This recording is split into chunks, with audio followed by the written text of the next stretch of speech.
Bismillahirrahmanirrahim. Assalamualaikum warahmatullahi wabarakatuh. Waalaikumsalam warahmatullahi wabarakatuh. Apa kabar semuanya nih? Civitas Abacu ya. Semoga Allah senantiasa menjaga dan merahmati langkah-langkah kita. Amin amin ya rabbal alamin. Salawat wassalam ala nabiyina Muhammad Rasulullah, tauladan kita, guru kita, dan juga penyelamat kita di akhir zaman nanti ya, di akhirat. Semoga kita mendapatkan syafaat beliau. Amin amin ya rabbal alamin. Amin ya rabbal alamin. Alhamdulillah, marilah kita panjatkan kepada Allah karena di pagi yang berkah ini ya, yang cukup adem ini, yang agak sejuk, Allah mudahkan acara kita ini dari awal sampai akhir. Yang saya hormati Bapak Muhammad Ismet Fasa sebagai Ketua Yayasan Abacu sekaligus Direktur LPI, Ibu Rosita sebagai dari yayasan juga, kepada rekan-rekan guru ya, juga rekan-rekan manajer yang telah hadir tepat waktu. Alhamdulillah, jazakallah atas ala ihtimamikum, atas perhatiannya.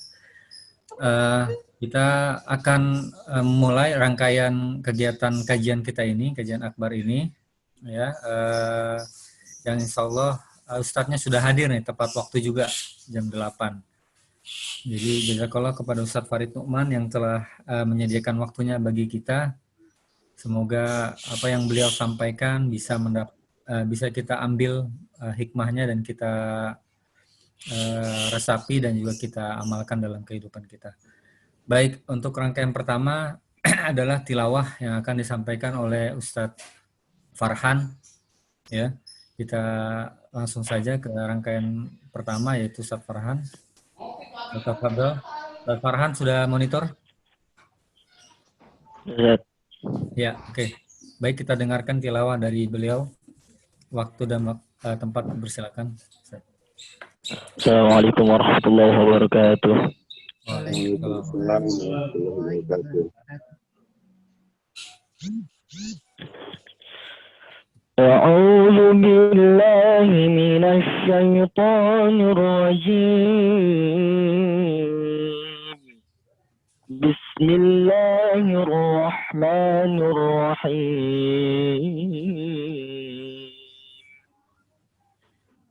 إنا أرسلنا نوحا إلى قومه أن أنذر قومك من قبل أن يأتيهم عذاب أليم. قال يا قوم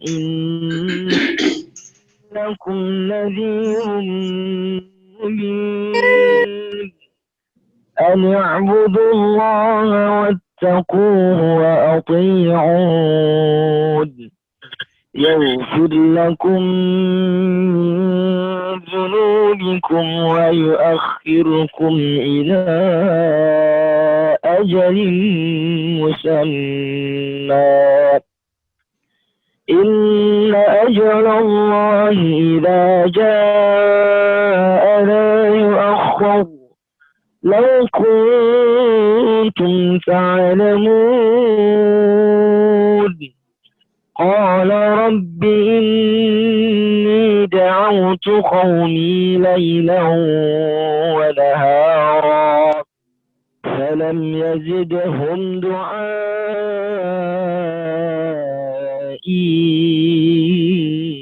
إلا فرارا وإني كلما دعوتهم لتغفر لهم جعلوا أصابعهم في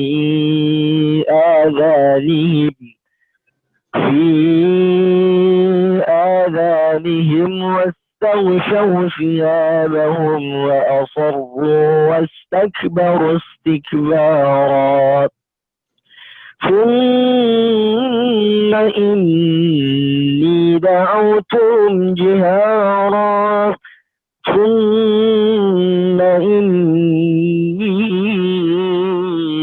أعلنت لهم وأسررت لهم إسرارا فقلت استغفروا ربكم إنه كان غفارا صدق الله العظيم. السلام عليكم ورحمة الله وبركاته. Waalaikumsalam. Ya, alhamdulillah telah kita mendengarkan tilawah yang luar biasa dari Ustaz Farhan. Semoga yang mendengarkan dan menyimak mendapatkan syafaat dan rahmat dari Allah Subhanahu wa taala. Amin. Baik, kita Ustaz Ali sudah standby. Ya, dari sini saya serahkan langsung ke Ustaz Ali ya. Fadhil Ustaz Ali.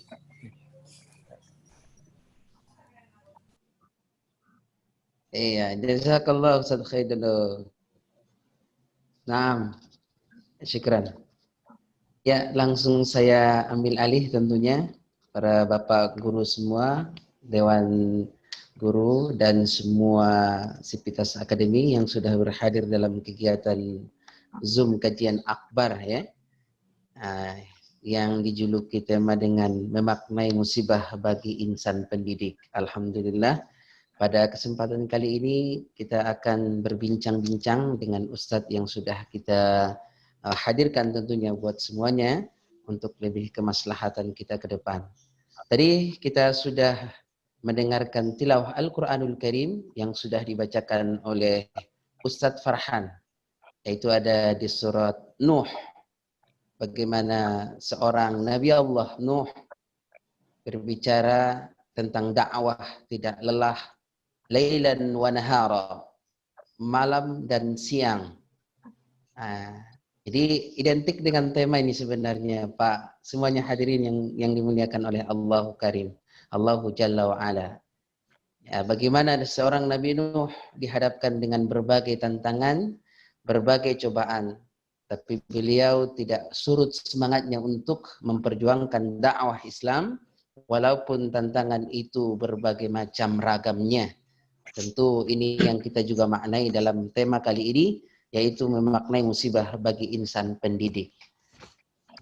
Bapak Ibu, para ustadz dan ustazah yang dimuliakan Allah Azza wa Jalla, masuk kita ke acara berikutnya, yaitu kata sambutan yang akan disampaikan oleh Bapak Hisam Patwani SD sebagai Kepala Sekolah SD Eksis Abata. Kepada Bapak Hisam Patwani kami persilahkan dengan segala hormat.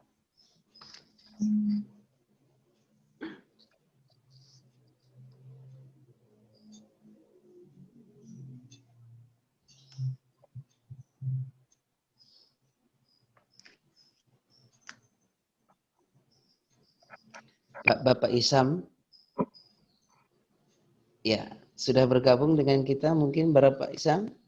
Ya, speakernya masih off itu Ustaz Hasan. Oke. Ya.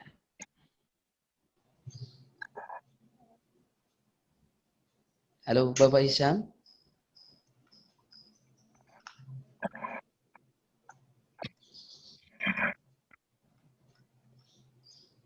Oke.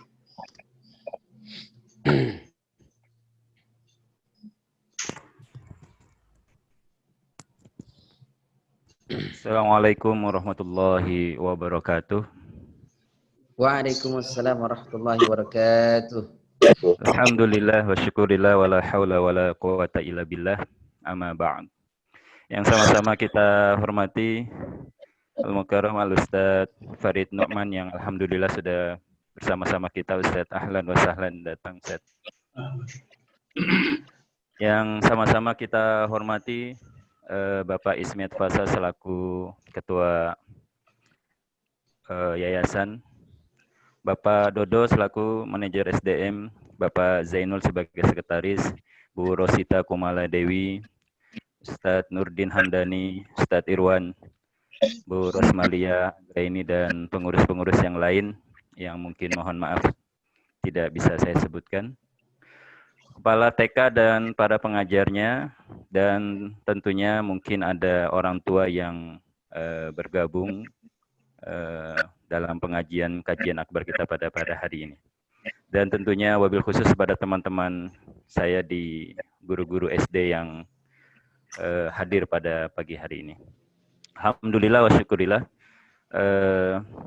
kita diberikan kesempatan yang luar biasa, yang emas ini, bergabung akan mendengarkan mau'izatul hasanah dari Ustadz kita, Ustadz Farid Nu'man, yang insya Allah tidak asing lagi buat kita. Beliau mudah-mudahan pada pagi hari ini, di tahun baru Hijriah ini, lembaran-lembaran putih yang Allah berikan kita beberapa hari ini dan insya Allah 1 tahun ke depan, maka kita mulai dengan hal yang baik. Motivasi, tausiah dari Ustadz Farid Nu'man mudah-mudahan dapat bermanfaat dan memberikan motivasi kepada kita semua untuk bisa lebih baik dari tahun kemarin. Maka itu harapannya bagi kami, mudah-mudahan teman-teman bisa mengikuti dengan baik dan kita bisa mengamalkannya dalam kehidupan kita sehari-hari. Mungkin itu sambutan dari saya selaku Kepala SD Eksis Abata. Terima kasih kepada penyelenggara yang sudah menyelenggarakan pengajian ini. Tentunya kita ingat bahwasanya peringatan atau tausiah itu pasti bermanfaat bagi orang-orang mukmin. Wa dzakir fa inna dzikra tanfa'ul mu'minin. Allah katakan seperti itu dalam satu ayatnya. Mudah-mudahan apa yang disampaikan nanti oleh Ustadz Farid Nu'man dapat bermanfaat bagi kita semua. Amin ya rabbal alamin. Wabillahi taufiq wal hidayah. Assalamualaikum warahmatullahi wabarakatuh. Waalaikumsalam. Waalaikumsalam. Ya, demikian tadi kata sambutan yang sudah disampaikan oleh Bapak Kepala Sekolah, yaitu Ustadz Hisham Papwani, yang bagaimana beliau menyampaikan terkait dengan bulan atau tahun Islam, ya, di bulan Muharram ini, bagaimana kita bisa memaksimalkan, bagaimana kita bisa memaksimalkan upaya kita untuk lebih baik lagi untuk tahun-tahun mendatang. Seperti demikian harapan beliau untuk kita semua, baik dari segi pengajar di SD Abata maupun sebagai wali murid, ya tentunya untuk lebih berbuat, untuk lebih baik ke depannya, sehingga kita menjadi insan-insan yang sempurna di hadapan Allah Subhanahu wa Ta'ala.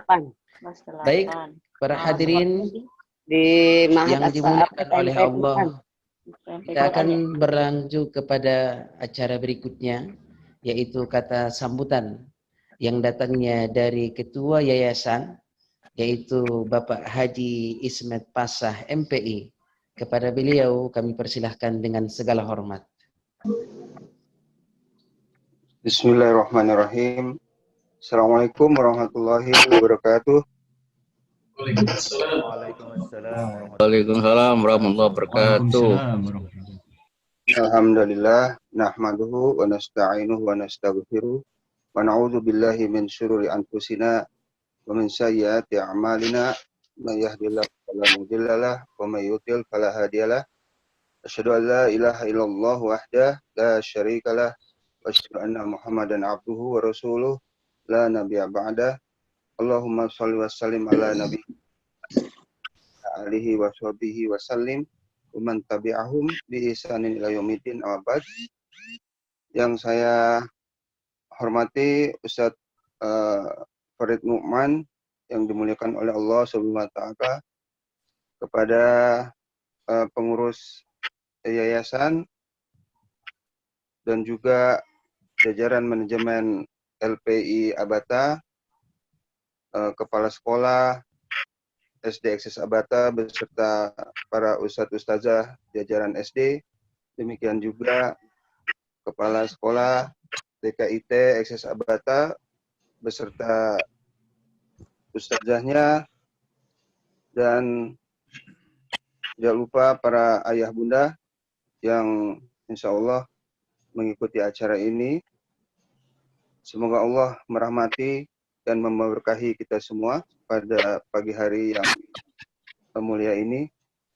Alhamdulillah, ini merupakan program ya, taklim bagi Civitas Academica Eksis Abata, ya, yang merupakan program pembinaan kerohanian agar kita semua mudah-mudahan menjadi orang yang selalu berbahagia, ya, dengan mendengarkan nasihat dari nasihat yang kita dapatkan.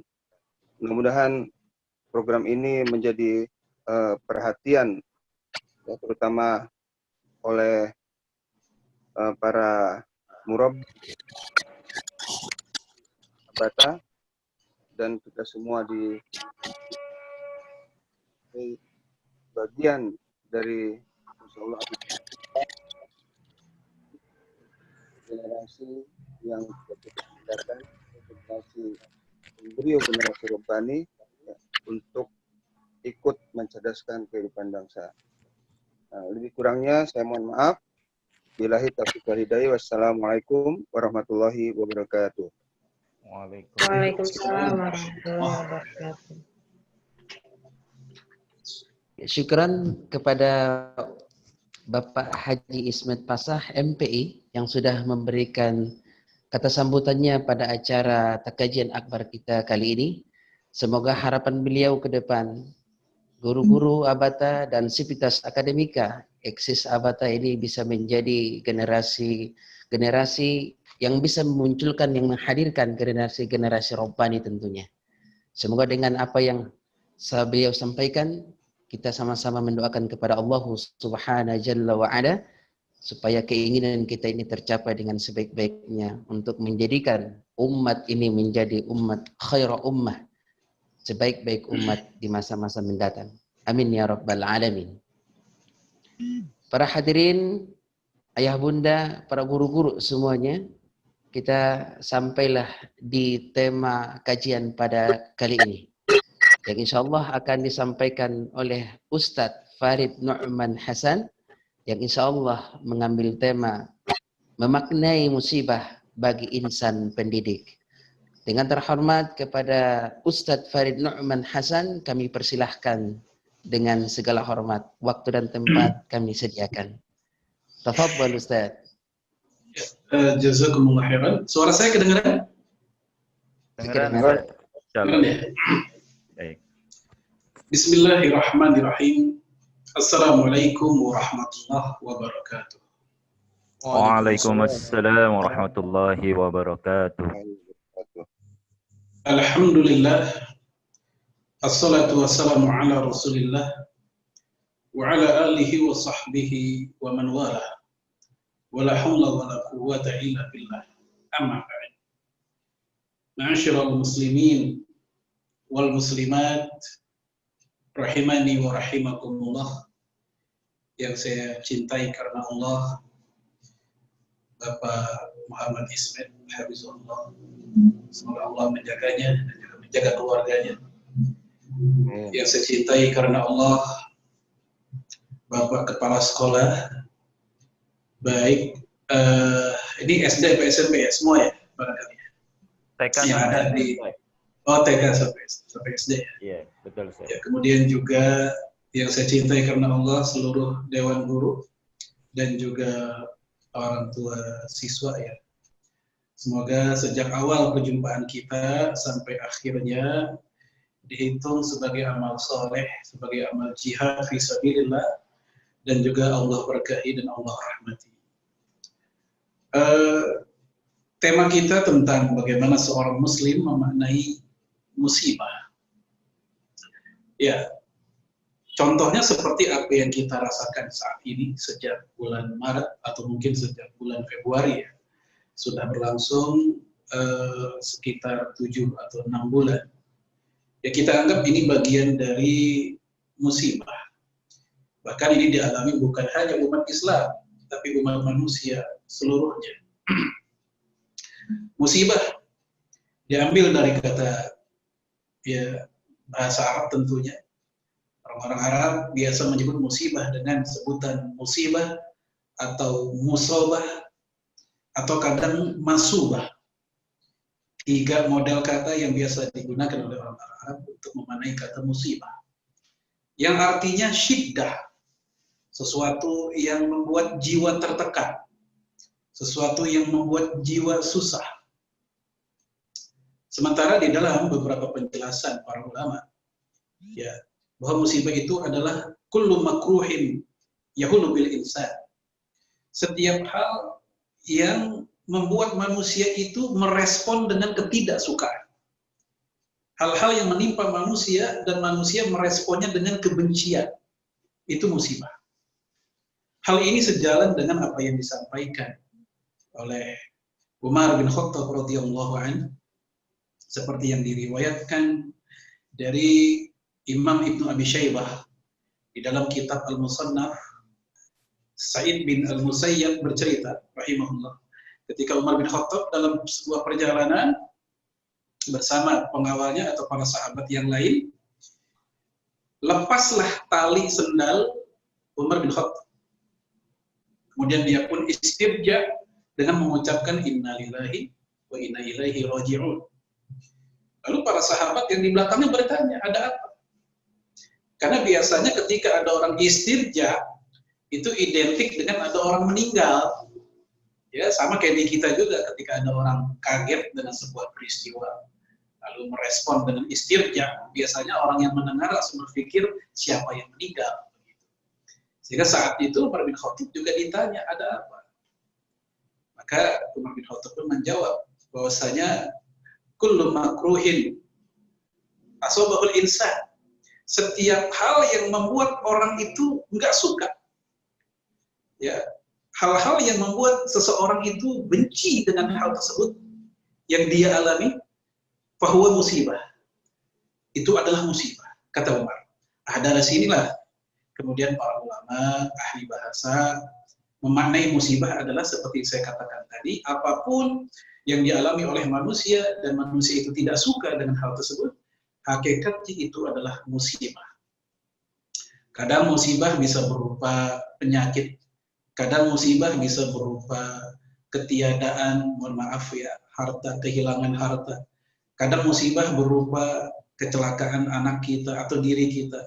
Atau kalau konteks seorang pendidik, musibah bisa berupa ya berita duka cita dengan ya gagalnya proses pendidikan, gagalnya hasil pendidikan. Ya, dengan ukuran-ukuran, dengan barometer yang biasanya masing-masing sekolah, masing-masing lembaga itu punya.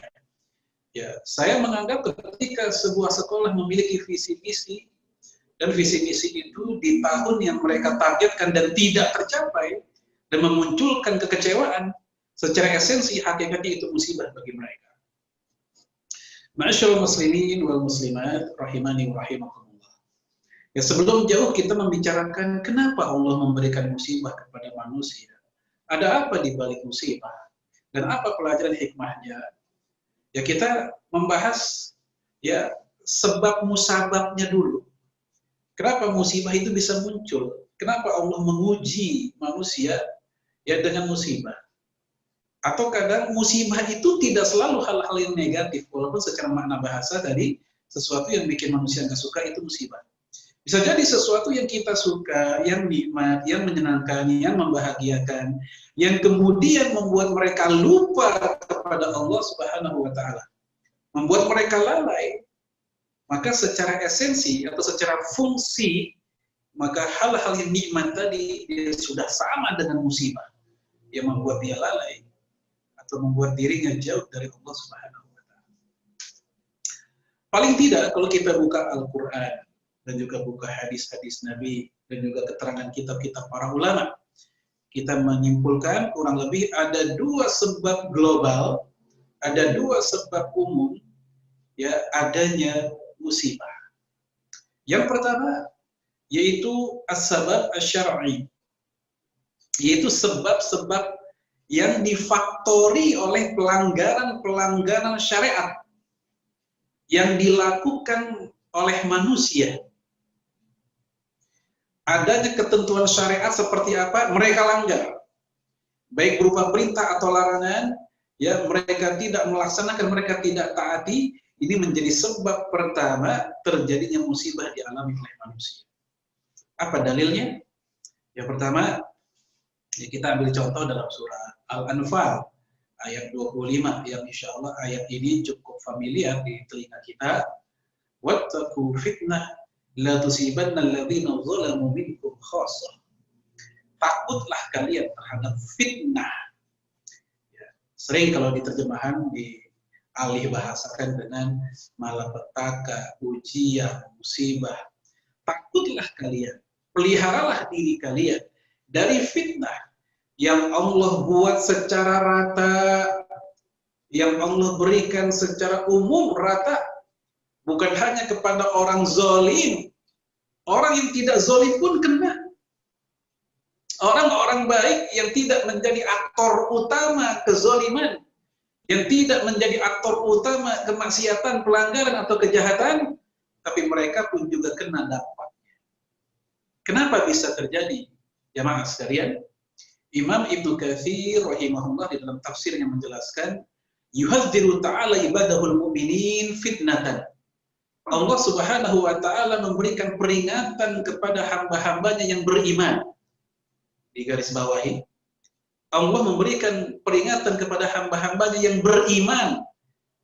Yang tidak dikatakan kepada hamba-hambanya yang kafir, bukan. Ya, tidak dikatakan peringatan ini untuk hamba-hambanya yang zalim, tidak. Tetapi peringatan ini Allah berikan kepada orang-orang beriman akan datangnya fitnah. Apa fitnah? Kata Ibnu Katsir, ai ikhtibarun wa mihnah. Yaitu ujian, yaitu dites. Kenapa bisa terjadi? Ya ummu biha al-musi wa ghairah. Saat itu Allah bikin rata baik al-musi, si pelaku kejahatan itu, orang buruknya, wa ghairah, atau orang lain yang tidak melakukan kena juga. Haitsu lam tudfa wa turfa. Gara-gara mereka tidak mencegah dan mereka tidak menghilangkan kejahatan tersebut. Jadi secara teori, jika ada sebuah perahu, kapal laut, sampan, kemudian ada satu orang membocorkan, membolongi, sementara penumpang lain tidak mencegahnya, maka yang tenggelam bukan satu orang yang membolongi itu. Yang tenggelam itu semuanya satu perahu. Walaupun yang melakukan kejahatan hanya satu, walaupun yang berbuat zalim hanya satu, tapi yang lain diam saja membiarkan, maka yang tenggelam satu kapal. Jika sekolah kita, mohon maaf, terjadi penyimpangan, ya anggaplah di sekolah lain lah ya, jangan di sekolah kita. Ya, terjadi penyimpangan di sebuah sekolah Islam yang dilakukan oleh oknum seorang guru. Dia melakukan penyimpangan-penyimpangan yang tidak enak dilihat, tidak enak didengar dari sisi akhlak. Ya, melakukan perbuatan yang sifatnya asusila. Hal itu diketahui oleh guru-guru yang lain. Diketahui oleh misal kepala sekolah, diketahui oleh yayasan, tapi dibiarkan begitu saja. Cepat atau lambat, bau busuk ini akan tercium juga. Karena begitu meledak, misalnya korban asusila itu melapor ke orang tuanya ya akan melapor sekolah anu. Jadi bukan gurunya, sekolah anu melakukan kejahatan kepada anak saya. Maka yang tercoreng nama baiknya bukan si pelakunya saja, sekolah pun kena. Ini karena faktor hilangnya amar ma'ruf nahi munkar di sekolah tersebut. Allah berikan ujian bukan hanya untuk si pelakunya, satu sekolah pun kena. Ya, nama buruk sekolah itu ditanggung, ya, nama buruk untuk orang itu ditanggung satu sekolah. Udah deh, jangan masukin anak kita ke sekolah itu. Kenapa? Ya, anak saya jadi korban pelecehan, tapi mereka diam-diam saja, tidak ada upaya tindakan atau sanksi. Nah, ini contoh. Pelakunya satu orang, yang rugi satu sekolah. Karena apa? Karena kata Ibnu Katsir, haitsu lam tudfa wa la tudfa. Ketika mereka membiarkan dan mereka tidak melakukan upaya ya penghilangan terhadap maksiat tersebut. Jadi contoh yang pertama, sebab syar'i. Itu ketika sebuah komunitas, sebuah daerah atau sebuah keluarga, ya kalau konteksnya musibah keluarga, Ya, mereka membiarkan saja maksiat, pelanggaran, kezaliman yang terjadi di hadapan mereka. Mereka tahu, mereka mampu, mereka melihat, tapi mereka diam, semuanya kena. Atau misalnya dalam ayat yang lain, wa ma kana rabbuka liyuhlikal qura bizulmin wa ahluha muslihun. Ya, Allah berfirman, Allah tidak akan menghancurkan sebuah negeri bizulmin, secara zalim. Karena tidak mungkin Allah berbuat zalim. Wa ahluha muslihun. Selama di negeri itu masih ada muslihun. Bapak Ibu sekalian, rahimani wa rahimakumullah. Ayat ini Allah tidak katakan wa ahluha solihun. Selama di penduduk negeri itu ada orang-orang soleh. Tidak. Tapi yang Allah katakan selama di negeri itu ada para muslihun. Orang soleh, baik. Tapi kesolehannya untuk dirinya sendiri. Orang soleh. Tapi yang Allah angkat, yang membuat tercegahnya hukuman Allah kepada negeri tersebut, yaitu wa ahluha muslihun, selama di negeri itu masih ada orang yang melaksanakan al-islah. Masih ada yang amar ma'ruf, masih ada yang nahi mungkar. Maka Bapak Ibu sekalian, kita berpikir positif ketika ada saudara-saudara kita yang ada di perkumpulan komunitas atau ormas tertentu yang dakwah mereka fokusnya itu nahi mungkar. Karena bisa jadi ya mereka inilah yang membuat tercegahnya hukuman Allah buat sebuah daerah, buat sebuah negeri. Ya. Jemaah sekalian, rahimani wa rahimakumullah. Imam Ibnu Qayyim Al-Jauziyah dia meriwayatkan dari salah satu ya sahabat Nabi junior yang bernama Mas'ar. Ya bahwasanya ada malaikat yang diperintahkan oleh Allah untuk menghancurkan sebuah negeri. Ya, umira ayyakhsifa biqaryatin. Malaikat tersebut diperintahkan untuk menggulung, membalik sebuah desa, membalik sebuah kota, membalik sebuah negeri. Lalu malaikat itu berkata, "Ya Rabb, ya Allah, inna fiha fulanan al-abid." Di kampung itu ada si fulan, di sekolah itu ada si fulan, di yayasan itu ada si fulan, di lembaga itu ada si fulan, al-abid, ya ahli ibadah. Jadi seolah-olah dalam pandang malaikat ini kalau ada ahli ibadah jangan dihancurin deh, kesian. Tapi apa kata Allah kepada malaikat tersebut? An-nabihi fabda. Justru dia duluan yang dihancurkan. Dia dulu yang dihancurkan. Dia dulu yang ditenggelamkan. Dia dulu yang mendapatkan musibah ini. Kenapa jamaah sekalian? Imam Ibnu Qayyim menjelaskan karena orang tersebut punya poin, punya kredit, punya saham. Rusaknya masyarakatnya, rusaknya negerinya, rusaknya daerah tempat dia berada. Karena pendiaman-pendiaman yang dia lakukan membuat suburnya maksiat di tempatnya, membuat suburnya kemaksiatan pelanggaran di negerinya. Kita lihat di situ, dia soleh, dia ahli ibadah, tapi itu tidak mencegah yang namanya musibah. Karena faktor dia seperti itu, cuek, ingin soleh sendiri, dia egois, ingin sorga sendirian. An-nabihi fabda, dia duluan dia diberikan hukuman. Tapi itu yang pertama. Sebab yang pertama, sebab syar'i yang pertama yang membuat munculnya musibah bagi manusia ketika ada maksiat dan dibiarkan. Maka Bapak Ibu lihat-lihat keluarga kita, lihat-lihat sekolah kita, lihat-lihat lembaga kita. Kalau seandainya kita mengalami beberapa kali atau berkali-kali kegagalan demi kegagalan, musibah demi musibah, masalah demi masalah, bisa jadi karena faktor maksiat kita sendiri dan maksiat itu kita diamkan. Di dalam kitab yang sama, Imam Ibnu Qayyim Al-Jauziyah, ya beliau menceritakan dari Ibnu Abbas tentang kebiasaan salafus soleh sejak masa sahabat. Bahwasanya para sahabat Nabi itu mereka tahu habis maksiat itu kelihatan dari gelagat. Apa gelagat? Ya gelagat tanda-tanda, ciri-ciri. Dari mana ciri-cirinya? Pertama, ya ada dua. Pertama, mereka melihat gelagatnya dari istri mereka yang tidak taat. Tumben istrinya nggak taat.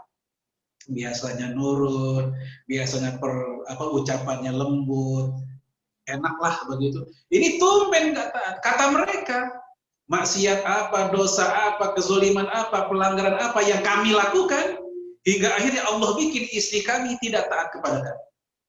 Ketidaktaatan apa yang kita buat, hingga akhirnya membuat istri kita pun nggak taat kepada kita.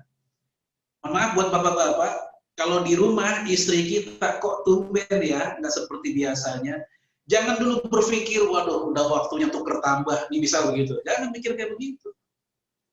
Kita evaluasi diri sendiri, kita habis bikin dosa apa, maksiat apa, hingga akhirnya Allah bikin istri kita seperti itu. Ini belum apa-apa, udah mikir cari pengganti. Evaluasi diri juga. Kita habis bikin apa, maksiat apa. Yang kedua, yaitu mereka bisa melihat dari hewan ternak mereka. Hewan ternaknya, susunya nggak lancar. Yang biasanya banyak, yang dari situ mereka mendapatkan penghasilan. Ini enggak. Nah, ini kalau kita konversi ke zaman kita, bisnis kita nggak lancar. Sekolah kita tahun lalu lagi. Ketika buka pendaftaran, baru buka langsung ratusan orang mendaftar. Tahun lalu begitu. Kok tumben ya sekarang enggak? Mungkin kita bisa berkilah, maklum lagi pandemi. Coba kita cari alasan lain. Apakah ada di antara kita yang pernah melakukan maksiat yang akhirnya itu berdampak pada musibah, dan salah satu bentuk musibah adalah itu rezeki seseorang terhalang. Ya, hirmanur rizki, terhalangnya rezeki, salah satunya disebabkan oleh maksiat, pelanggaran yang kita lakukan dan kita biarkan. Lalu kemudian yang kedua, ketika amar ma'ruf nahi mungkar ditinggalkan, pembiaran-pembiaran tadi, maka otomatis ya ada efek domino, ya sifatnya tabaiyah, susul menyusul, yaitu maksiat merata. Ketika sebuah negeri maksiat merata, Rasulullah Shallallahu Alaihi Wasallam dalam hadis Imam Baihaqi dari Ibnu Abbas pula dengan sanad yang sahih, idza zahara zina war-riba, jika perzinahan sudah zoharo, ya sudah nampak, sudah terang-terangan, enggak lagi sembunyi-sembunyi, enggak lagi malu-malu, enggak lagi diam-diam, zoharo, terang-terangan. War-riba, riba pun juga demikian, terang-terangan, ditempel di tiang listrik, ditempel di tembok-tembok. Anda butuh dana cepat, nah itu riba tuh. Ya, jaminan BPKB, ya jaminan ini, jaminan itu, terang-terangan, nggak malu-malu lagi. Kalau di kampung-kampung, di desa-desa ada bangling, bank keliling, rentenir. Ya, Rasul katakan, idza zaharu zina war riba fi qaryatin, di sebuah negeri, faqad halu anfusihim kitabullah. Maka negeri tersebut, negara tersebut, kampung tersebut, kota tersebut, mereka sama juga telah menghalalkan turunnya hukuman Allah untuk mereka. Jadi seolah-olah mereka ini sudah siap banget, udah prepare banget, ayo ya Allah hukum kita udah siap, kita udah rusak nih. Ya, ini dampak yang kedua atau sebab yang kedua dari sisi sebab syar'i, ketika maksiat sudah merata, turun hukuman Allah buat mereka. Imam Ibnu Abi Dunya meriwayatkan dari Anas bin Malik, datang seorang laki-laki bersama Anas bin Malik. Laki-laki itu bertanya ya ke rumahnya Aisyah radhiyallahu anha, ya Ummul Mukminin, wahai ibunya orang-orang beriman, maksudnya Aisyah, haditsina anil zalzalah, ceritakanlah kepada kami tentang gempa bumi. Ya, ceritain kepada kita ini gempa bumi itu gara-gara apa sih? Aisyah pun menjawab, dan tentu jawaban Aisyah bukan jawaban ala guru geografi, ya gempa tektonik, vulkanik. Aisyah pun menjawab dengan jawaban, ya idza istibahuz zina, ketika perzinahan sudah diboleh-bolehkan, ya wadarabu al-ma'azib, alat-alat musik jahiliyah, itu udah merata di mana-mana. Di HP kita ada musik, di mobil kita ada musik. Kalau kita lagi acara pengiringnya pakai musik, pokoknya begitu dah. Ya, kata Aisyah, ketika mereka sudah rata al-ma'adif, ya al-ma'adif itu saat itu alat musik pukul. Ya, Al-Jauhari mengatakan seluruh alat musik al-ma'adif. Kemudian wasyaribul khamr, dan mereka pun meminum minuman keras. Wa gharallahu fi sama'i. Gara-gara itu semua, maka Allah cemburu di langitnya. Wa qala lil ardi, Allah pun berkata kepada bumi. Nah, kita tahu bumi itu makhluk Allah, bumi itu tentara Allah dan mereka taat kepada Allah. Apa kata Allah kepada bumi? Ya, Allah berkata, tuzalzili bihim. Goncangkanlah mereka, goyang. Bumi baru sekedar goyang saja, gunung terbelah. Satu kecamatan ada yang hilang, tanah berpindah, tsunami muncul, itu bumi baru goyang aja itu. Kata Aisyah, idza tabu wa naza'u, kalau mereka bertobat dan mereka menghentikan maksiatnya, berhentilah bumi bergerak, ya gempa. Wa illa, tapi kalau tidak, ya tidak berubah, mereka tidak tobat juga, mereka tidak berhenti juga dari maksiatnya, mereka tidak mengambil pelajaran dari malapetaka itu, Allah berkata, ya kata Aisyah, hadamah alaihim. Ya, Allah pun bukan hanya menggoyang itu bumi, membalik bumi tersebut, dibalik itu bumi, atas jadi bawah, bawah jadi atas, kanan jadi kiri, kiri jadi kanan, dalam keluar, keluar ke dalam, terus seperti itu. Lalu laki-laki tadi bertanya, ya ummal mukminin, wahai ibunya orang-orang beriman, azaban lahum, apakah ini azab buat mereka yang mengalaminya? Apakah ini azab? Aisyah menjawab, na'am, iya. Walakin mau'izah wa tazkirah lil mu'minin. Tetapi untuk orang-orang beriman ini adalah pelajaran, ini adalah peringatan, wasuhtan wa azaban lil kafirin. Namun untuk orang kafir ini adalah murka dan azab. Bapak Ibu sekalian, dari kisah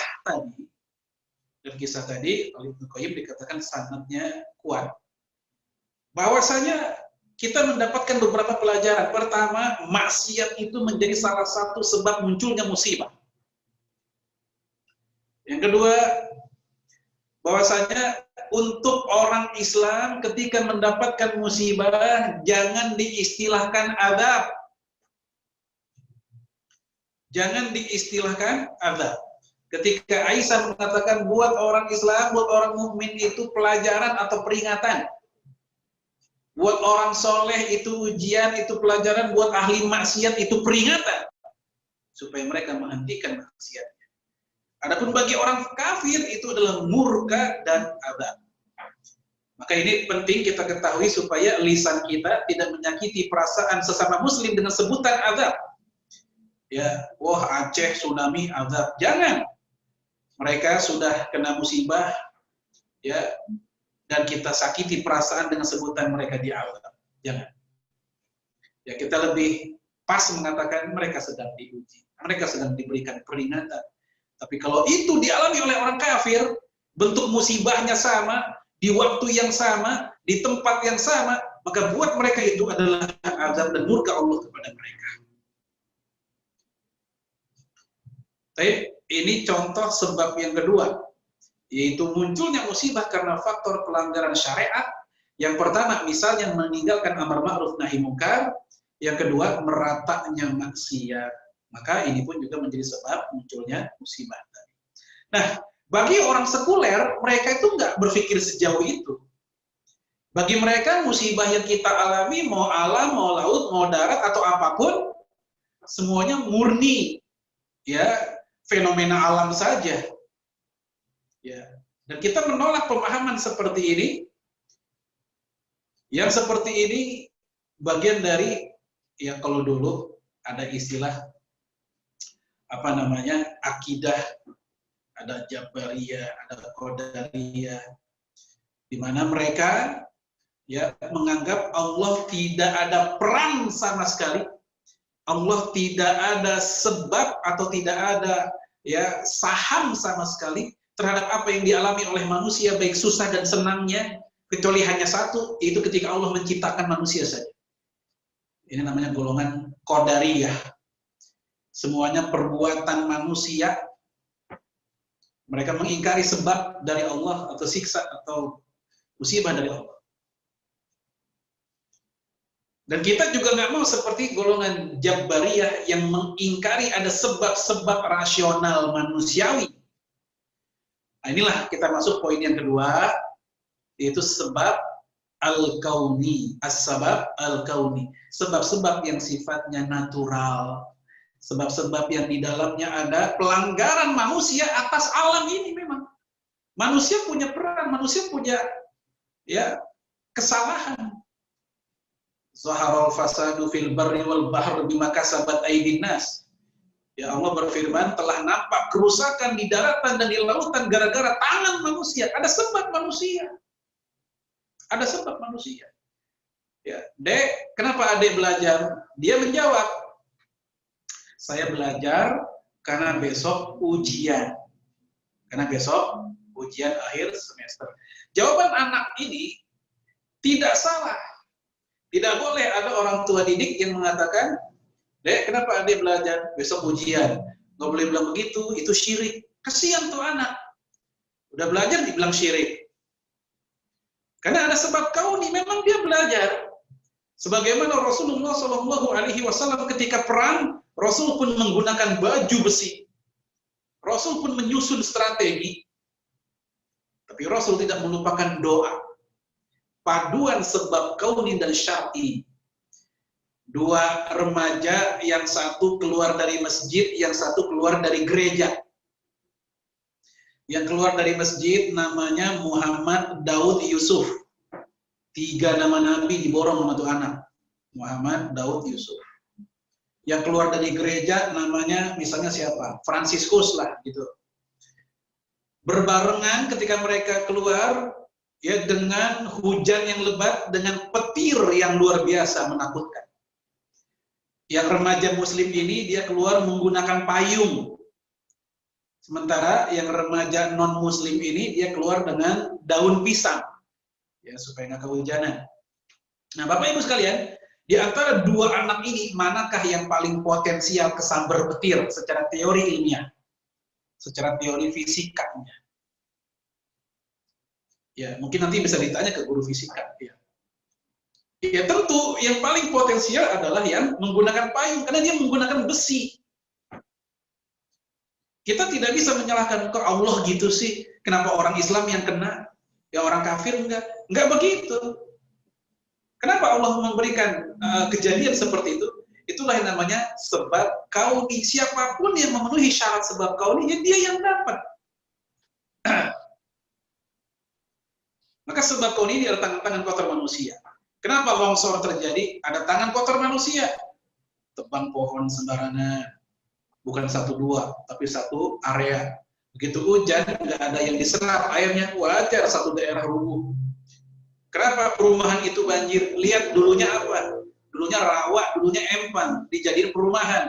Begitu hujan, air datang, wajar yang punya rumah datang. Siapa yang punya rumah? Air. Itu namanya sebab kauni.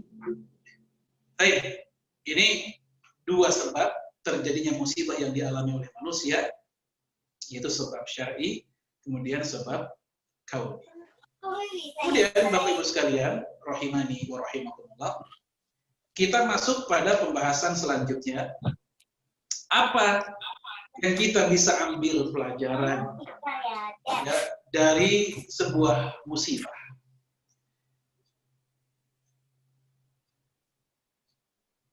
Yang pertama, Allah ingin mengangkat derajat kita. Orang-orang yang Allah berikan musibah atau ujian, Allah ingin ngangkat derajat. Ada orang yang tinggi derajatnya bukan semata-mata gara-gara sholatnya.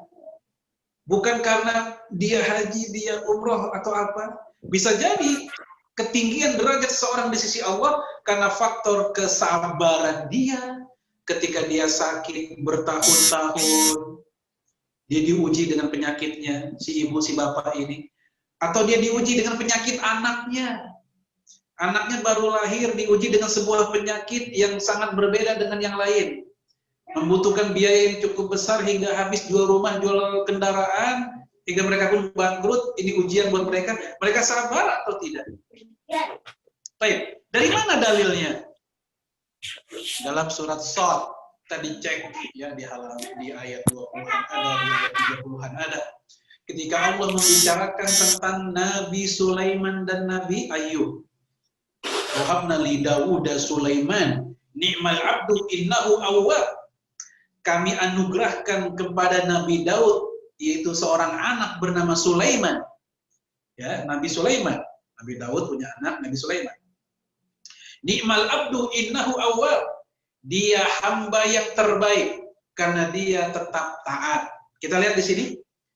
Nabi Sulaiman Allah kasih ujian dengan kekayaan. Dan dia pun tetap taat, innahu awwab. Allah puji dengan kalimat ya ni'mal abdu, dia hamba yang terbaik. Apa hikmahnya Bapak Ibu sekalian? Untuk mendapatkan level hamba terbaik bisa loh melalui kekayaan. Karena biasanya ada orang menganggap kekayaan itu penghalang terberat bagi manusia untuk dekat dengan Tuhannya. Ya, kekayaan itu yang membuat manusia semakin jauh dari Tuhannya. Tetapi dalam ayat ini seolah-olah mengkoreksi pemahaman itu. Ya, Allah kasih kekayaan, ternyata bagi Nabi Sulaiman kekayaan itu tetap membuat dia manusia terbaik karena dia tetap taat. Diuji dengan kekayaan, dia lulus, dia lolos. Ya, dan cukup banyak orang-orang yang bisa seperti itu. Abdurrahman bin Auf, Utsman bin Affan, mereka kaya, gampang dapat akses kekayaan, tapi mereka nggak lupa dengan zakat, mereka nggak lupa dengan kanan kiri yang susah. Maka Bapak Ibu sekalian, mohon maaf, kalau ada saudara kita jadi orang kaya, kemudian mereka dermawan, nggak lupa zakat, nggak lupa sedekah tadi, dan mereka pun juga nggak sombong, ya bisa jadi mereka-mereka ini masuk ke kategori sebagaimana Nabi Sulaiman alaihissalam. Coba lihat, di kuping kita kalau dengar nama Nabi Sulaiman, itu kan yang kebayang kan bukan hanya kaya, super kaya. Zaman sekarang sekaya-kayanya manusia berapa sih security yang mereka punya? Ya, rumahnya gedong, ya 2 tingkat plus basement kalau perlu, bunker kalau perang dia punya. Ya, dia punya security mungkin 5 sampai 6 atau mungkin lebih. Tapi Nabi Sulaiman jin pun security-nya dia. Namun dia tetap Allah puji sebagai hamba yang terbaik. Kemudian di surat yang sama Allah bercerita tentang hambanya yang lain yang Allah uji dengan penyakit dan kemiskinan. Inna wajadnahu sabira ni'mal abdu innahu awwab. Kami dapati hamba kami yaitu Ayub, dia bersabar dan dia hamba terbaik karena dia tetap taat. Bapak Ibu, kita lihat kalimatnya mirip. Pujian Allah kepada Nabi Sulaiman dan Nabi Ayub mirip. Ujiannya berbeda, pujiannya sama. Nabi Sulaiman diuji dengan kekayaan, Nabi Ayub diuji dengan penyakit dan kemiskinan. Kalimat Allah memuji mereka dengan kalimat yang sama, ni'mal abdu innahu awwab. Mereka hamba yang terbaik karena mereka tetap taat. Nah, oleh karena itu nggak usah dibenturkan secara ekstrim antara kaya dan miskin lebih baik mana. Dua-duanya sama-sama baik dengan catatan innahu awwab. Memang saya akui sebagian ulama ada yang lebih mengutamakan orang kaya bersyukur dibanding orang miskin bersabar. Saya ulangi, ada memang ulama yang berpendapat orang kaya bersyukur lebih afdol dibanding orang miskin bersabar. Contohnya Imam Ibnu Qayyim sendiri. Apa alasannya? Karena kalau orang miskin bersabar, pantas. Miskin mau ngapain lagi? Sabar aja udah. Nggak usah banyak lagu kalau miskin. Ya. Tapi kalau orang kaya bersyukur itu susah. Yang udah-udah orang kaya bukan bersyukur, tapi malah kufur nikmat. Gajian sudah 4 juta, berhayal coba 6 juta. Naik gaji udah 6 juta, berhayal lagi coba 8 juta. Udah 8 juta, berhayal lagi coba sekian. Belum punya motor, pengen punya motor. Dengan alasan supaya lebih cepat mobilitasnya kemana-mana gampang. Udah punya motor, ya, tapi walaupun motornya masih second gitu, awalnya bersyukur, lama-lama begitu ke parkiran melihat ada motor lain yang lebih bagus, lebih mahal, dia berhayal, coba itu motor saya. Allah kasih rintihan hatinya, dia mampu beli motor yang udah bagus itu. Ya begitu hujan, motor mahal, murah tetap sama, hujan pada menduk semua. Kepikiran, coba punya mobil. Itu manusia. Makanya wajar Rasul mengatakan, inilah asy'alaikumul faqra. Saya tidak khawatir kalau kalian fakir. Rasul nggak khawatir kalau orang Islam fakir. Orang Islam fakir banyak yang lolos. Walakin asy'adin tuftiha abwaba dunya alaikum. Tapi saya khawatir ketika pintu dunia dibuka di hadapan kalian. Kaget. OKB, orang kaya baru.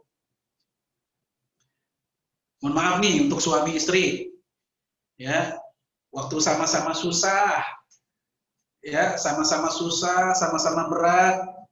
Makan sepiring berdua. Kata lakinya, tempemu, tempeku juga. Ya habis nggak ada tempe lain. Kangkungmu, kangkungku juga. Begitu diuji dengan kekayaan, si laki-laki ini, si suami ini, kesetiaannya diuji. Ya, kepikiran untuk, mohon maaf, nyari yang baru. Makanya orang-orang tua dulu tuh sering ya bilang begini, ujian kesetiaan buat seorang istri adalah ketika suaminya terpuruk. Ya, gampang ngambek nggak tuh si istri? Gampang menuntut yang enggak ketika suaminya sedang ambruk ekonominya. Sementara ujian kesetiaan bagi seorang suami ketika para suami jaya dengan ekonominya. Ya, kemikiran nggak mereka untuk, mohon maaf, ya kawin lagi dan seterusnya. Baik. Nah ini dua-duanya diuji, Nabi Sulaiman dan Nabi Ayub. Dan semuanya dalam rangka untuk innahu awwab, dalam rangka untuk ni'mal abdu, sebaik-baiknya hamba. Jadi hikmah yang pertama dari ujian adalah meninggikan derajat manusia yang mengalami ujian. Jadi kita melihat ujian atau musibah dari angle, dari sudut pandang yang berbeda dari pandangan orang-orang awam pada umumnya. Yang kedua, ujian bisa jadi merupakan di antara sarana yang Allah sediakan, pintu yang Allah sediakan bagi hambanya untuk menuju surganya Allah Subhanahu wa Ta'ala. Jadi surga. Dari mana kita tahu? Ya, ada sebuah ayat yang juga relatif familiar, surat Al-Baqarah ayat 214. Am hasibtum an tadkhulul jannah walamma ya'tikum masalul ladzina khalau min qablikum massatuhumul ba'sa wad-dharra wa zulzilu hatta yaqula rasul walladzina amanu ma'ah mata nasrullah ala inna nasrullahi qarib. Apakah kalian menyangka akan masuk surga? Lihat.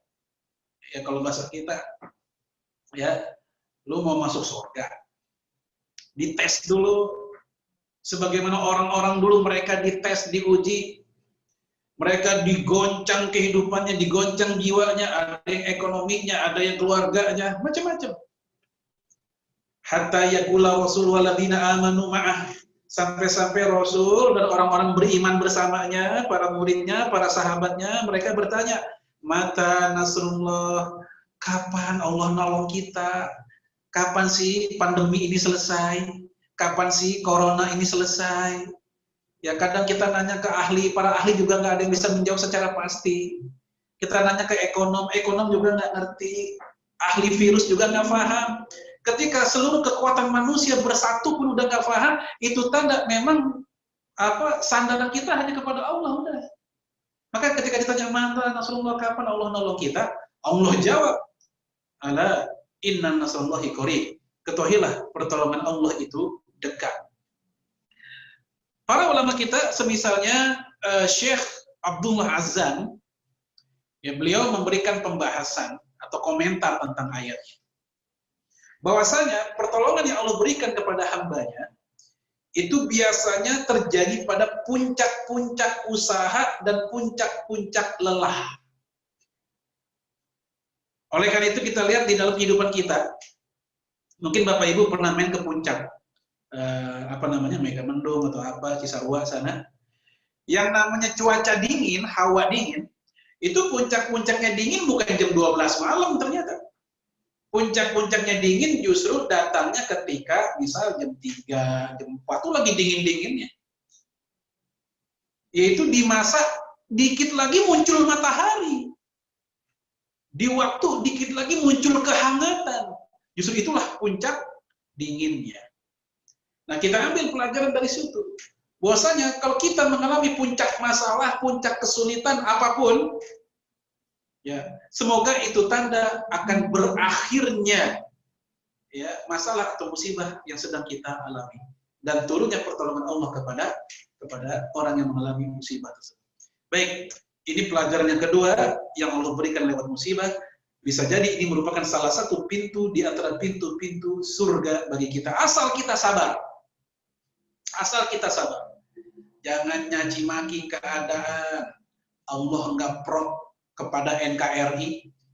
Saking nasionalisnya Allah tuh disuruh dipaksa untuk pro NKRI. Allah nggak pro dengan NKRI, masa kita jadi begini? Ya, atau misalnya kita mencaci maki takdir. Ya, kita mencaci maki zaman. Nabi mengatakan la tasubbud dahra. Jangan kalian caci maki ad-dahr. Apa ad-dahr? Zaman, waktu. Ya, fa innallaha ad-dahru, karena Allah itu ad-dahr. Dari situ para ulama mengatakan salah satu asmaul husna adalah ad-dahr, waktu. Maka dilarang untuk mencaci maki, menjelek-jelekan waktu. Seperti sebagian orang kalau lagi kesel, zaman telah edan. Yang edan orangnya, bukan zamannya. Zaman hanyalah wahana atau ruang di mana manusia beraktivitas di ruang tersebut. Baik, itu yang kedua. Yang ketiga, pelajaran yang bisa kita ambil dari musibah ya adalah yaitu supaya kita bisa bersyukur. Kapan? Di saat kita mendapatkan nikmat. Kita tahu dari mana nikmatnya Islam setelah kita pelajari betapa bahayanya syirik dan kejahilian. Kita tahu dari mana nikmatnya sirup, manisnya sirup atau es kelapa misalnya, setelah kita tahu betapa pahitnya madu atau yang semisalnya. Kita tahu dari mana nikmatnya kesehatan setelah kita tahu betapa meranaknya, tersiksanya penyakit. Maka ketika Allah memberikan kita beragam macam ujian, musibah, bentuk apapun, supaya kita nanti akan lebih bersyukur ketika kita lepas, selesai, dan kita mendapatkan masa-masa baru, nikmat yang Allah berikan kepada kita. Ya, makanya Nabi mengatakan unzur ila man asfala minkum. Lihatlah olehmu kepada orang yang lebih bawah posisinya dibanding kita. Ya, kita melihat ya dalam kondisi seperti ini kepada mereka yang lebih susah. Bagi yang sedang sakit, lihat yang lebih parah. Ya, bagi yang sudah parah, lihat yang lebih parah lagi dari dia. Saya yakin, mohon maaf, di antara kita semua pernah mengalami masa-masa obsesi-obsesi atau syahwat-syahwat dunia. Syahwat dunia. Baik berupa jabatan, kekayaan, kendaraan, rumah. Ya, kalau anak maunya ya yang pendidikannya gimana. Itu alami, semua orang alami itu. Yang penting kita bisa mengendalikannya, ya tidak sampai kita yang digulung dan digiling oleh syahwat tersebut. Lalu kemudian, ya kita akhirnya gara-gara itu melupakan nikmat Allah pada diri kita. Ya, mohon maaf dalam konteks suami istri misalnya, seorang suami hanya gara-gara istrinya sekali lupa, sekali doang istrinya lupa. Apa misalnya? Istrinya lupa bikin air.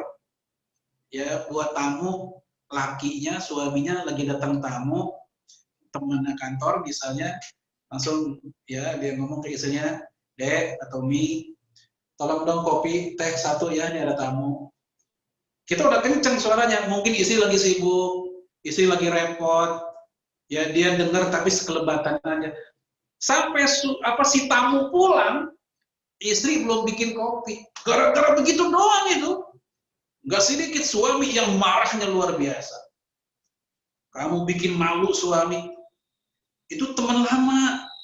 Malu abang nih, ada tamu nggak ngasih apa-apa. Kalau abang ke rumah dia itu udah kayak pesta menyambut abang. Keluarlah kata-kata, mohon maaf, sampai kata-kata kasar, nama-nama hewan kepada istrinya. Seluruh kebaikan istrinya hilang, hangus. Gara-gara satu kesalahan. Mohon maaf, ini suami mentalitas lalat. Bapak Ibu tahu lalat, laler itu kalau badan kita luka, ada ada koreng, ada borok gitu misalnya, pasti lalat itu hanya mau nemplok di tempat yang kotor saja. Di jari jemari kita yang halus nggak mau nemplok dia. Di kaki kita yang halus nggak mau nemplok. Tapi kalau ada kaki kita luka, koreng, luka lama yang udah membusuk, lalat pasti maunya nemploknya di situ. Dia hanya tahu yang kotor-kotor saja.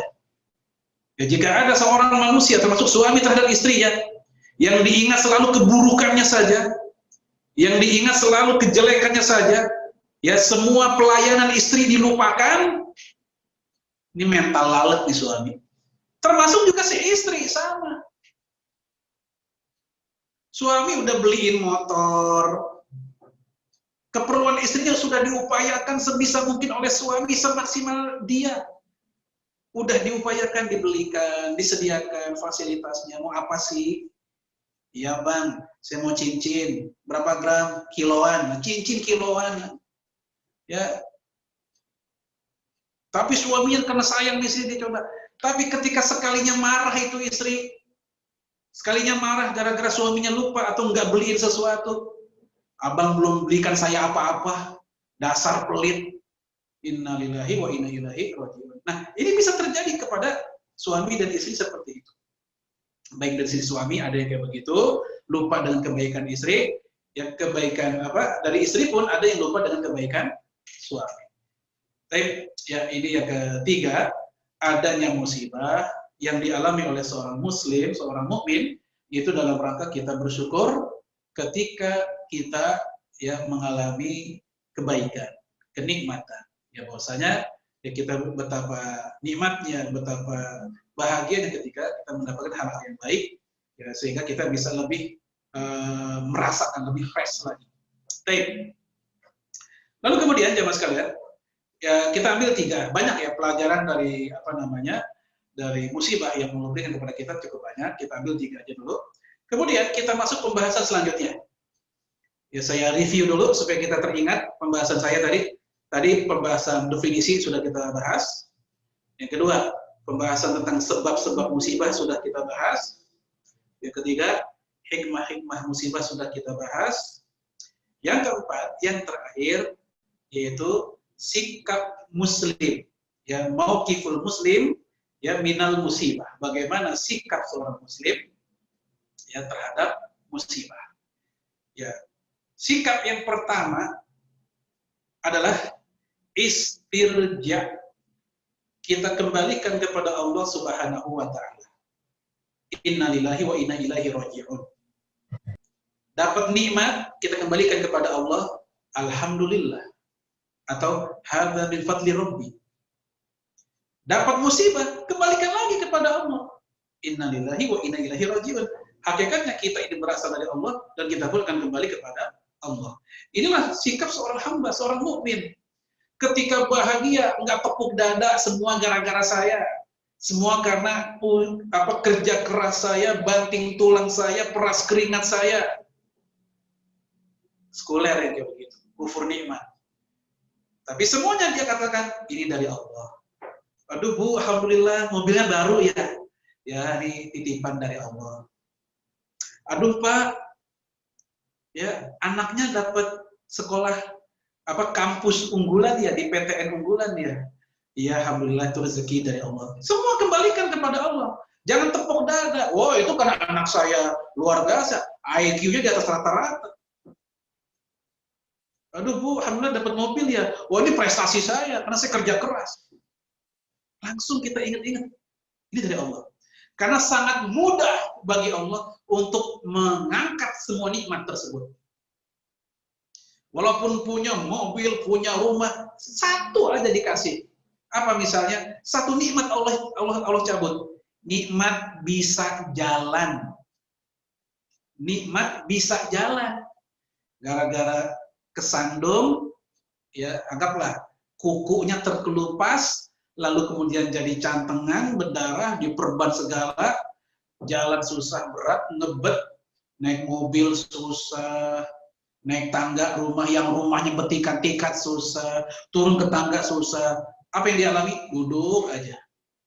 Sekedar nikmat jalan dicabut, semua nikmat dunia yang dia miliki nggak bisa dia nikmati. Pernah nggak kita lihat? Ada orang yang punya villa, dia punya rumah banyak, mobil banyak, wah macam-macam. Gara-gara satu Allah cabut nikmat kesehatan, dia kena stroke. Kena stroke. Udah banyak pantangan tuh. Yang santen-santen, yang nikmat-nikmat kagak boleh. Rendang, enggak. Gulai, enggak. Apa tuh? Jeroan, apalagi, enggak boleh. Emping, enggak. Apa yang boleh dia makan? Ya udah. Rebusan-rebusan. Yang rasanya antak semua. Itu. Kebalikannya, orang yang nggak punya apa-apa, tapi dia sehat. Nikmat sehat Allah tidak cabut. Dia bisa menikmati apapun yang dia mau. Begitu kondangan, semua makanan dicoba sama dia. Kan ada orang modelnya makan enak nungguin kondangan dulu, Bu. Ya, makan enak nungguin kondangan. Ya walaupun itu kondangan nggak apa-apa, yang penting dia bisa menikmati apa yang Allah berikan melalui tangan orang lain.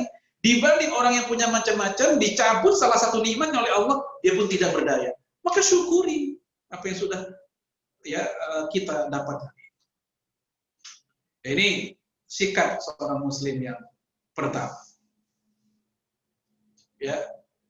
Sikap yang kedua, ya terhadap musibah, ya setelah istirja kembalikan kepada Allah, yaitu kita melihat, kita evaluasi dari apa yang telah berlalu dalam kehidupan kita. Evaluasi. Oh mungkin kemarin saya melakukan kesalahan ini, besok jangan. Oh mungkin kemarin saya sama istri saya begini akhlak saya, besok jangan. Oh mungkin kemarin saya sama suami kurang sigap membantu, kurang taat, kurang apa. Kalau seorang suami, kemarin saya kalau ngomong sama istri saya ketus, judes, nggak ada kalimat-kalimat lemah lembut, ya dan kurang bersyukur atas pelayanan istri saya. Nah semua itu kita lakukan supaya ya Allah pun mencabut ya beragam musibah atau ujian yang sedang kita alami. Jadi kita evaluasi. Ini yang kedua.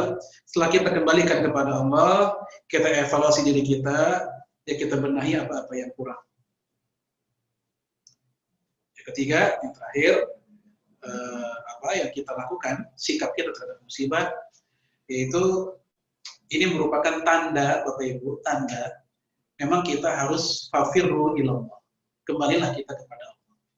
Ada situasi, ada keadaan di mana manusia nggak berdaya terhadap kehidupan. Kita kembali kepada Allah. Ya, apalagi maaf buat kita yang usianya sudah rata-rata 40-an ini. Ya, rata-rata usia kita ini mungkin ya, prediksi saya rata-rata udah 40-an.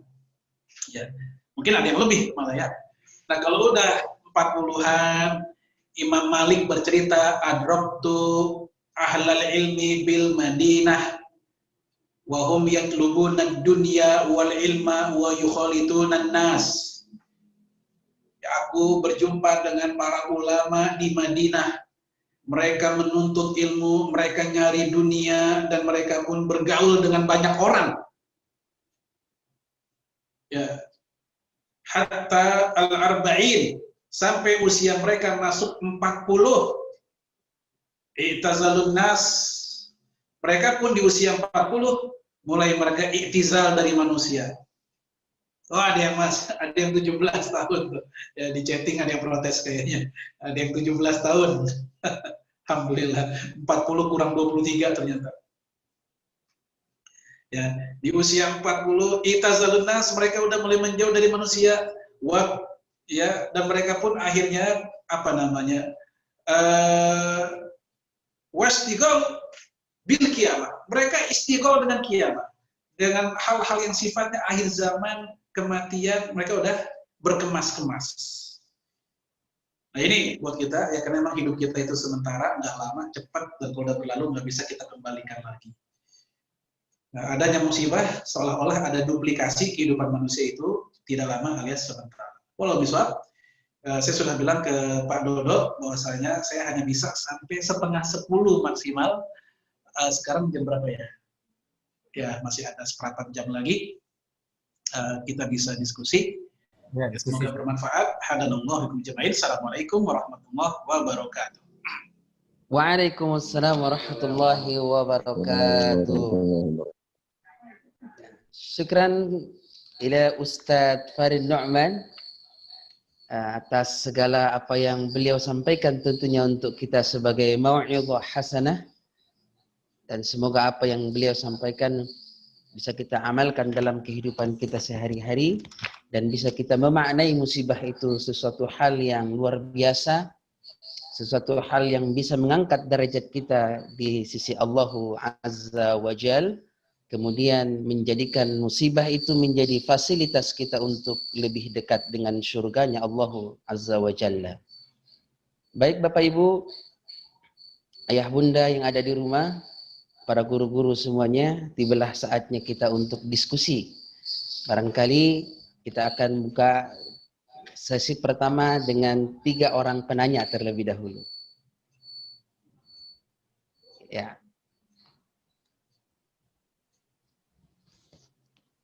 Boleh disebutkan namanya Bapak Ibu, kemudian nanti biar kita catat, kemudian nanti baru Ustadz yang menjawab secara tuntas pertanyaan itu. Silakan Bapak Ibu yang berhadir dalam link Zoom-nya, silakan untuk mengajukan pertanyaannya.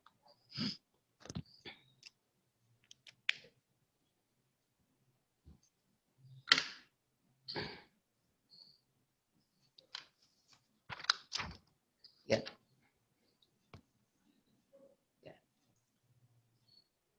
Alhamdulillah, udah ngerti semua kayak. Masya Allah. Oke. Barangkali masih ada yang mengganjal dengan materi yang sudah ada. Kalau biasanya Ustadz, kalau udah paham kayak gini, subhanallah ini ya, nggak ada masalah dengan apa yang antum sampaikan tentunya. Masya Allah. Oke, kalau tidak ada mungkin dari saya, Pak Ustadz Farid Nu'man. Oke. Saya mau coba untuk meminta pendapat tentunya dengan Bapak Ustadz Nu'man. Ketika kita mengalami satu kondisi yang berat tentunya, antara kita dengan Allah Azza wa Jalla, dan kita yang meyakini bahwa itu adalah musibah, tentu rasa syukur kita itu di mana, kemudian kebutuhan itu bagaimana menyikapinya, gitu ya. Rasa syukur dan kebutuhan di antara dua itu kan perlu ada jalan untuk meluruskan sehingga keyakinan kita tetap kepada Allah Azza wa Jalla, untuk bertawakal, berserah diri. Sebagaimana yang antum tadi sebutkan, fafirru ilallah. Barangkali itu Pak Nu'man. Ya, memang ini agak unik ya. Biasanya ketika seseorang mendapatkan musibah, sikap atau mental yang kita berikan, yang kita siapkan adalah bukan bersyukur tapi bersabar. Biasanya syukur itu atas nikmat, ya sabar itu atas musibah. Biasanya begitu. Tapi memang bagi orang yang berpandangan jauh bahwa di balik musibah pasti ada hikmah dan manfaat, akhirnya ujung-ujungnya semua keadaan dia syukuri. Fakana khairullah. Bagi seorang mukmin semua keadaan itu baik bagi diri dia, walaupun di balik sebuah musibah. Saya ambil contoh sederhana. Tetangga yang saling bertengkar, mereka bermusuhan, rumahnya dempetan. Ya. Suatu ketika mereka mendapatkan musibah kebakaran bersama-sama. Yang satu rumahnya kebakaran, ya, lalu anginnya kencang dan bertiup ke arah rumah satunya lagi. Nah, ketika mereka keluar untuk menyelamatkan diri masing-masing, saya yakin mereka akan kerjasama untuk mematikan, memadamkan api tersebut. Walaupun tadinya mereka bermusuhan. Rumah yang tadinya nggak kena api, nggak akan membiarkan saja, karena dia tahu kalau didiamkan rumah dia juga kena. Maka dalam keadaan seperti itu, akhirnya dia pun bahu-membahu dengan orang yang tadinya bertengkar dengan dirinya untuk memadamkan api. Apa artinya? Tidak sedikit di balik sebuah musibah, Allah itu punya rahasia kebaikan bagi manusia. Tinggal kesabaran kita aja menanti, apa sih maksudnya, apa sih manfaatnya. WTC 911 2001, 11 September, yang kita tahu 3.000-an manusia menjadi korban, dan konon 2.000-nya itu muslim sebenarnya. Ya gara-gara peristiwa itu umat Islam ya disematkan sebagai teroris. Melihat laki-laki berjenggot, celana cingkrang, teroris. Melihat wanita bercadar, teroris. Ya ada orang membicarakan yang berbau-bau Islam, radikal. Itu setelah pasca itu seperti itu. Seakan-akan kita menjadi berat, mau kemana-mana susah, begitu. Tapi ternyata setelah peristiwa itu terjadi tahun 2001 ya. Gak lama setelah itu, CNN melaporkan, memberitakan, kurang lebih tahun 2004, bahwa Islam menjadi agama yang paling cepat pertumbuhannya di Amerika Serikat. Tadinya kita berpikir setelah peristiwa itu mungkin banyak orang eksodus besar-besaran dari Islam. Baik itu murtad atau apa, karena ngerasa, oke, begini. Karena media saat itu berhasil menggiring itu pelakunya Muslim. Yang akhirnya membuat Amerika menyerang Afghanistan. Ya. Tapi ternyata Amerika Serikat, jumlah umat Islam di Amerika naik sampai 400% saat itu, nggak lama setelah peristiwa 9/11. Tahun 99 atau 2000, mungkin Bapak Ibu masih ingat ketika terjadi kerusuhan di Ambon. Ya ada Pulau Bacan. Ya kemudian kita kenal ada Batu Cincin kan Bacan tuh. Itu dari sana. Salah satu aktivis Mercy yang dulu masih baru-baru ya, waktu baru muncul Mercy yang dari kedokteran UI biasanya, itu ada yang menceritakan umat Islam di pulau tersebut tuh terbunuh ribuan. Tapi yang mu'alaf dan sayangnya nggak diberitakan, itu jauh di atas yang umat Islam yang terbunuh. Yang mu'alaf. Nah, artinya jemaah sekalian, di balik musibah selalu ada keberkahan tersembunyi, yang itulah yang membuat kita tetap bersyukur di balik sebuah musibah. Wallahu a'lam bishawab. Mau jadi orang ubin ya? Nak? Ya, ada lagi?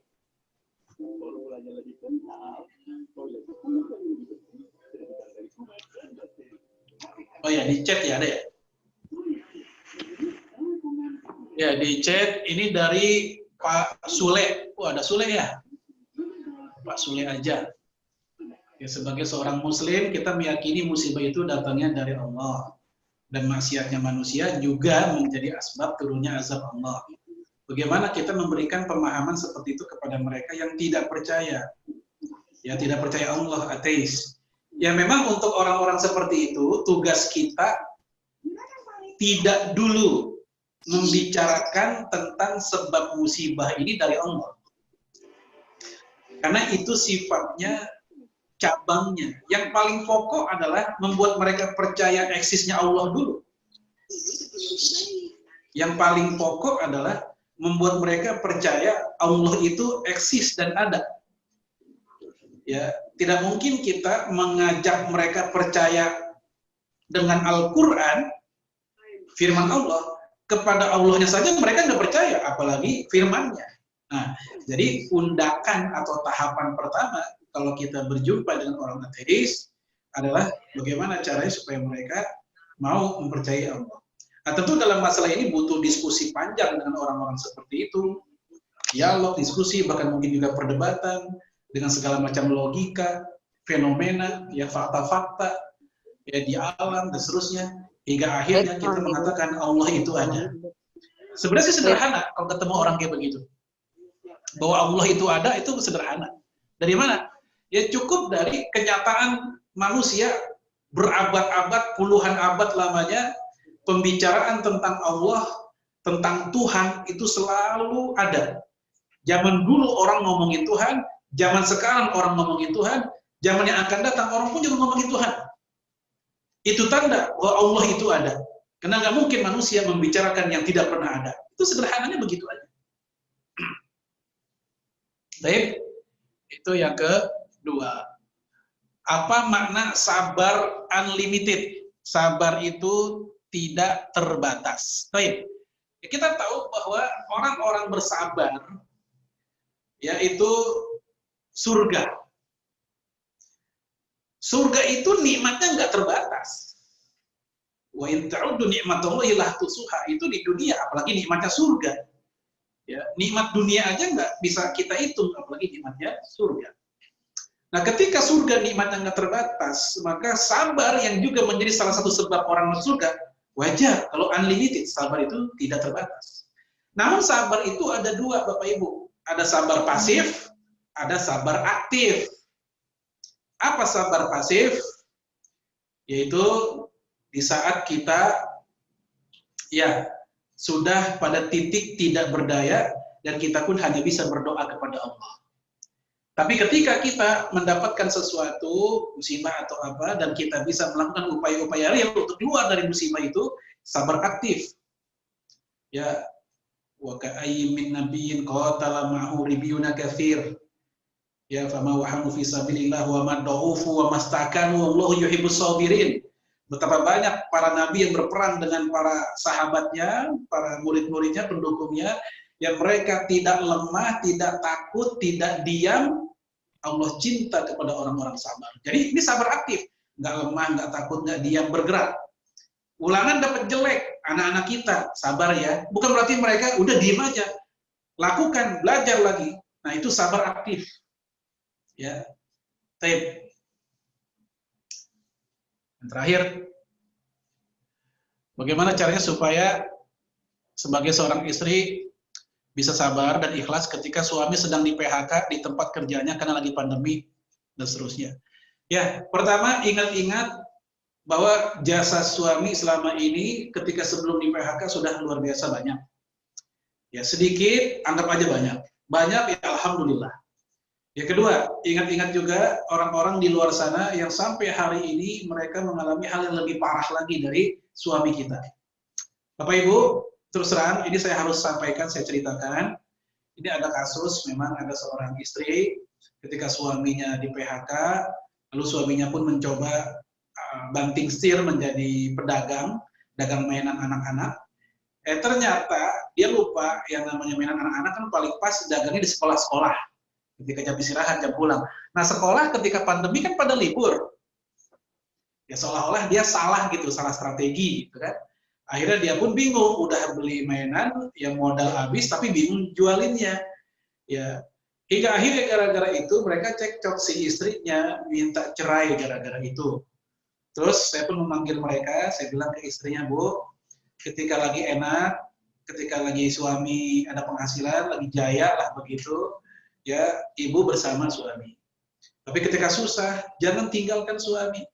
Harusnya suami diberikan semangat, distimulus, disugesti, tetap semangat. Walaupun kesana kesini udah mentok usaha, tetap semangati. Jangan malah minta cerai yang membuat dia semakin terpuruk. Jangan sampai susah, senang bersama, susah rasakan sendiri. Toh ketika mereka bercerai, ya belum tentu dia mendapatkan, kalau dia nikah lagi, belum tentu mendapatkan laki-laki yang lebih baik dibanding suami sebelumnya. Atau ketika dia menjanda, belum tentu keadaan menjanda lebih baik ketika dia punya suami. Jadi ingat-ingat hal-hal yang positif, yang baik, yang pernah dirasakan ketika masih bersama suaminya di masa sebelum PHK. Ya, dan melihat orang lain yang lebih parah kondisi dibanding dia. Allah bisa. Baik, mohon maaf, cukup ya. Kepada Ustadz Farid Nu'man yang sudah memberikan tausiah dan sudah menjawab beberapa pertanyaan. Sebenarnya masih banyak ya yang akan mau bertanya Ustadz, cuman terbatas waktu. Insya Allah di lain kesempatan kita akan bertemu lagi. Barangkali itu saja yang bisa kita sampaikan buat semua sivitas akademika SDIT Abata, dan kepada ayah bunda yang mungkin masih ada di rumah yang mengikuti acara kajian akbar kita pada kali ini. Semoga apa yang disampaikan bermanfaat untuk kita semua dan bisa kita implementasikan dalam kehidupan sehari-hari untuk menuju ridha Allah tentunya. Barangkali itu saja yang bisa saya sampaikan sebagai pembawa acara. Minta maaf atas segala kesalahan dan kekhilafan. Hadani Allah wa iyyakum ajma'in. Wassalamualaikum warahmatullahi wabarakatuh. Waalaikumsalam.